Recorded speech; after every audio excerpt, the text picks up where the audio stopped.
CIA Director Mike Morell had become a problem for Biden. It turns out that he testified under oath that it was the Biden campaign itself that was behind that letter that he and 50 other former intel officials released that claimed, remember falsely, that information from Hunter Biden's laptop was just Russian disinformation.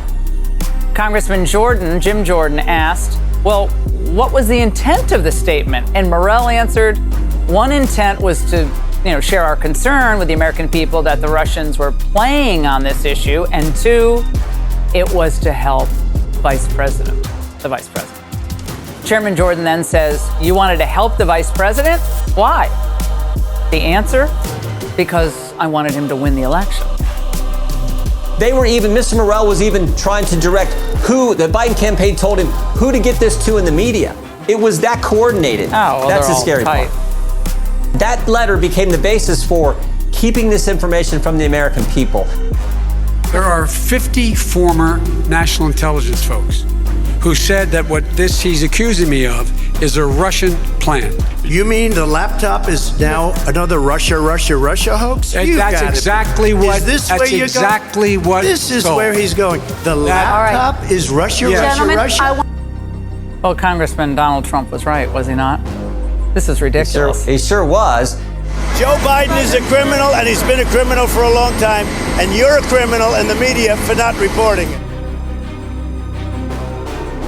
CISA as the nation's risk advisor, how did you think about disinformation under this mandate, and how did you see that as part of, national security vulnerabilities, especially as it relates to elections? Well, so in January of 2017, the last secretary in the Obama administration, Jay Johnson, had designated election infrastructure as critical infrastructures. And so we took this on board initially with the mentality of we want to work with our state and local partners, the secretaries of state, state election directors, the election officials at the county level, the vendors, the private sector partners that create the equipment that election officials use to facilitate elections. You had this situation with the Hunter Biden laptop being censored in the run-up to the 2020 election. But that's child's play compared to the actual scandal of censorship involving the Hunter Biden laptop network.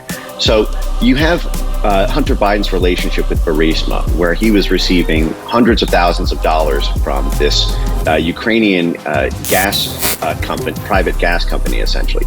Now, Burisma signed a cooperation agreement in January 2017 with the Atlantic Council, for the Atlantic Council to secure deal flow for Burisma. Now, Burisma was also sponsoring Atlantic Council events in Monaco and helping facilitate those Burisma deals. How did you think about rumor control? What was novel or special about it? Could you give just a brief overview of what it was and, how you see this as a core facet of disinformation? That was number one, I think. Rumor control and just the general Protect 2020 effort was number two and number three, respectively.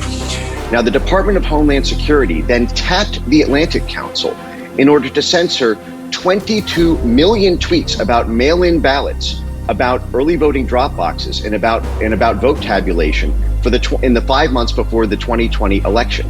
The great news was we had a team that was working 24/7, and in a lot of cases we had response. We had rumor control entries up within hours of becoming aware of the various DISINFO things.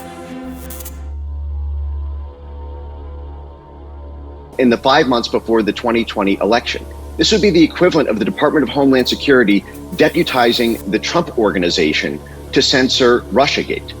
It was done at scale. They banned entire narratives. Washington researcher Andrew Beers. I'll be presenting this section with my colleague Ian Kennedy, also from the University of Washington. In this section, we cover repeat spreaders, accounts and organizations that were highly shared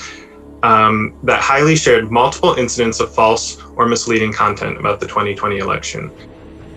We can start by highlighting in green Trump's family members, Trump and his two adult sons, who are particularly prolific spreaders of misinformation.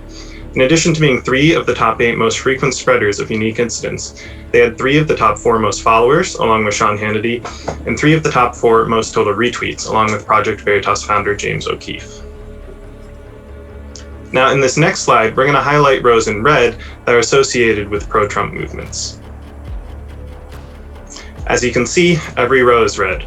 All of these repeat spreaders are ideologically pro-Trump. The great majority of misinformation we collected data on was spread by pro-Trump accounts, and the influential, repeated misinformation spreaders we document here are almost entirely pro-Trump. This would be the equivalent of the Department of Homeland Security deputizing the Trump Organization to censor Russiagate. It was done at scale. They banned entire narratives.